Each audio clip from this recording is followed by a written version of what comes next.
ప్రత్యేకంగా ఈ గోసేవకు కూడా పిలుపునివ్వాల్సిన అవసరం ఉంది. టీటీడీ ద్వారా గోసేవకు కూడా పిలుపునివ్వండి. వేల మంది కదిలి వస్తారు. ముఖ్యంగా ఈనాటి జనరేషన్ ని భాగస్వామ్యం చేయండి.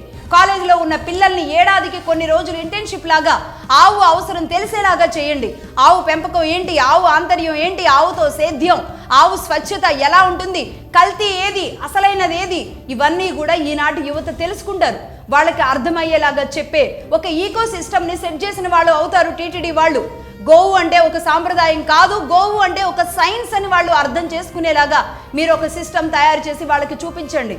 గోశాలలో ఈ జనరేషన్తో పని చేపించేలాంటి ఒక కొత్త విధానాన్ని తీసుకురండి. ఒకవేళ ఇది కాదు, ఇది సరిపోదు అని మీరు భావిస్తే గనక స్వామివారి భక్తుల నుంచి రాష్ట్ర వ్యాప్తంగా నెయ్యి సేకరించేలాంటి ఇంకొక ఆల్టర్నేట్ కార్యక్రమం ఏమైనా ఉంటుందో తీసుకోండి. గోవిందుడు అందరివాడు అని ఆయన్ని గ్రామానికి తీసుకొచ్చి గోవిందుడి కళ్యాణం నిర్వహిస్తున్న మనం స్వామివారి కోసం వాడే నెయ్యిని గ్రామాల నుంచి ప్రొక్యూర్ చేసుకునేలాంటి ఒక కొత్త విధానాన్ని తీసుకురండి.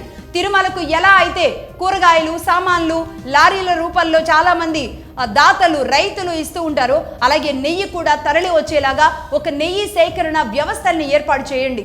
ఈ ఒక్క పిలుపుతో పాడిని వదిలేసిన పల్లెలు నిద్రలేస్తాయి. ఇంటికొక కామధేనువుని పెంచడం మొదలు పెడతాం. ఏపీ, తెలంగాణ నుంచి నేను సైతం అంటూ గ్రామాలే కదిలొస్తాయి.